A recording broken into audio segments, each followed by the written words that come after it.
وسلم۔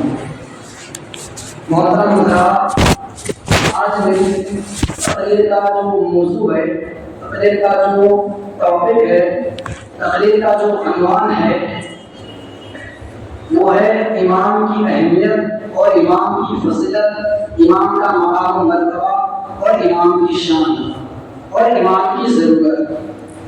آج ایک مسلم معاشرے کو، مسلم سماج کو، مسلم سوسائٹی کو امام کی ضرورت اتنی پڑتی ہے تو مرتے دم، پیدائش سے لے کر کے مرتے دم تک مسلم معاشرے کو ایک امام کی ضرورت پڑتی ہے، ایک امام کی حاجت ہوتی ہے۔ اور یہ کہا بھی جاتا ہے کہ قدم قدم پر امام کی ضرورت پڑتی ہے، امام کی حاجت ہمیں قدم قدم پر ہوتی ہے۔ اور امام کا مرتبہ، امام کی شان، امام کی فضیلت کیا ہے سنیے۔ جب کہتے ہیں کہ بچے کی پیدائش سے پہلے سے لے کر کے مرتے دم تک ایک امام کی ضرورت ہوتی ہے، کسی کے یہاں بچے کی ولادت ہوتی ہے، بچے کی پیدائش ہوتی ہے، بچہ پیدا ہونے والا ہوتا ہے، امام کے پاس فون آتا ہے، امام کے پاس آتا ہے، کہتا کہ بچے کی ولادت ہونے والی ہے، دعا کیجئے کہ سارے معاملات بآسانی طے پا جائیں، سارے معاملات بآسانی کے ساتھ جو ہے ہو جائیں۔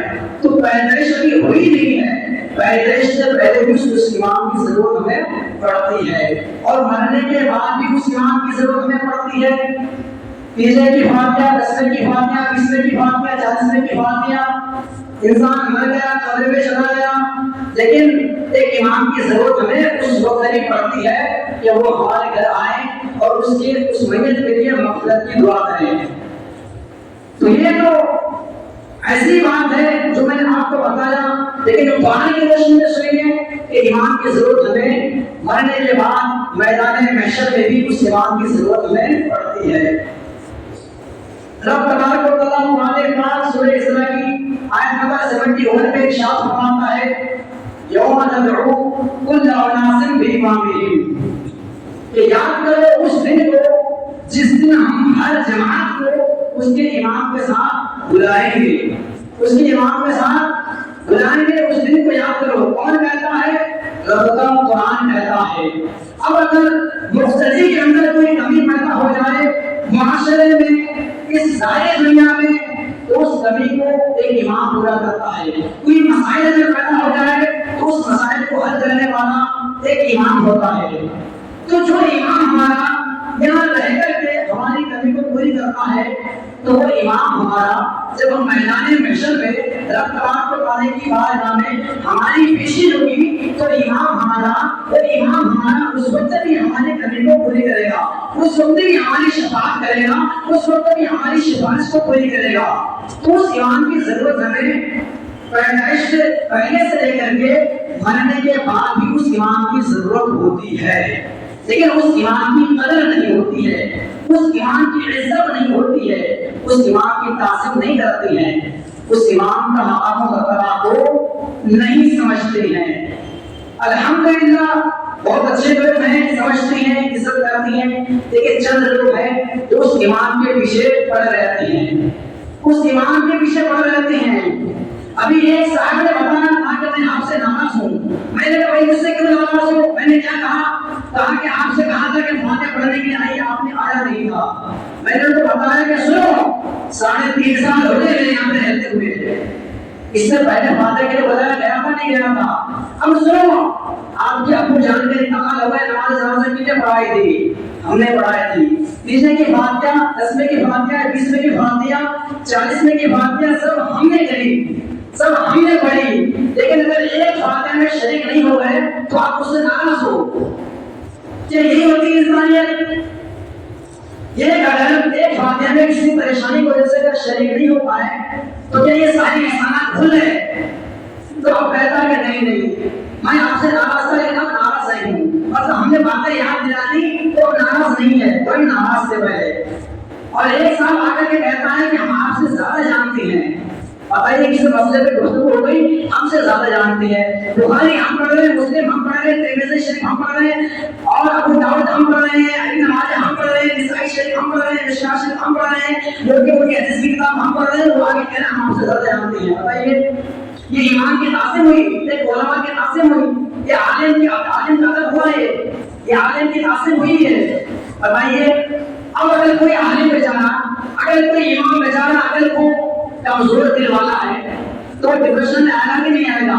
ہم نے 8 سال مدرسے میں رہ کر کے تعلیم حاصل کی, 12 سال مفتی کا کورس کیا, عالم کا کورس کیا. اب اگر کوئی جاہل مفتی ہم سے یہ کہتا ہے کہ ہم آپ سے زیادہ جانتے ہیں تو عالم ڈپریشن میں آ کر کے سوسائڈ کرے گا کہ نہیں کرے گا؟ اور یہ پایا جاتا ہے اور یہ ہوتا ہے اور یہ دیکھا بھی جاتا ہے. سمجھے؟ تو ایسے لوگوں کو چاہیے کہ وہ جو ہے اپنے علماء کی ادب کرے, علماء کی تعظیم کریں. امام کی اہمیت کیا ہے سنیے.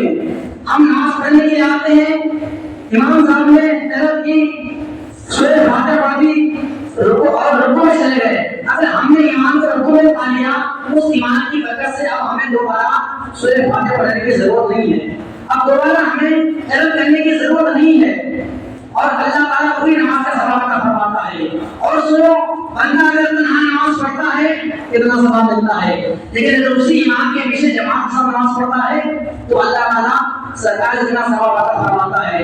ایک ایمان کا نام جاننے کی وجہ سے, ایمان کی پیروی کرنے کی وجہ سے یہ مقام و مرتبہ ہے, لیکن اسی ایمان کی تعظیم نہیں کرتی ہیں, اسی ایمان کا ادب نہیں کرتی ہیں. اور سنیے, اب ہم نماز پڑھنے کے لیے آئے مسجد میں, ہماری پہلی رکعت چھوٹ گئی, دوسری بھی چھوٹ گئی, تیسری بھی چھوٹ گئی, چوتھی رکعت بھی چھوٹ گئی. اگر ہم نے اس ایمان کو قاعدہ اخیرہ میں پا لیا تو قاعدہ اخیرہ میں اس ایمان کی پیروی کرنے کی وجہ سے, اس ایمان کی دامن سے جڑنے کی وجہ سے اللہ تعالیٰ ہمیں چاروں رکعت کا ثواب عطا فرماتا ہے.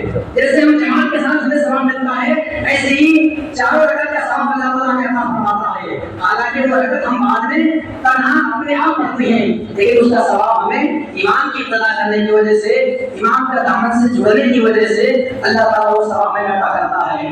لیکن ایمان کی تعظیم, ایمان کا ادب کرنا نہیں چاہتی ہے. جب سانپ زمین پر ہوتا ہے, زندہ رہتا ہے, تو وہ چونٹیوں کو کھاتا ہے, اور جب وہی سانپ مر جاتا ہے تو چونٹیاں اسے کھاتی ہے. وقت کبھی بھی بدل سکتا ہے. ایک درخت سے کئی لاکھ ماچس کی تیلیاں بنتی ہے, لیکن ایک تیلی کئی لاکھ درخت کو جلا سکتی ہے, جلانے کی طاقت رکھتی ہے. وقت کبھی بھی بدل سکتا ہے. اس لیے کسی کو زندگی میں اتنا نہ ستانا میرے دوستوں, شاید آپ طاقتور ہو لیکن یاد رکھیے گا, بھولیے گا نہیں کہ آپ سے بھی زیادہ طاقتور وقت ہے. وقت کبھی بھی بدل سکتا ہے, وقت کبھی بھی بدل سکتا ہے. اس لیے ایمان کی تعظیم کریں, ایمان کا ادب کریں. 30 کے فاتحے میں ہم جا رہے ہیں, 10 کے فاتحے میں ہم جا رہے ہیں, 20 کے فاتحے میں ہم جا رہے ہیں, 40 کے فاتحے ہم پڑھ رہے ہیں, لیکن دیکھیے میراث شریف کے لیے کسی اور کو بلا رہے ہیں. یہ بات ہے کہ نہیں ہے؟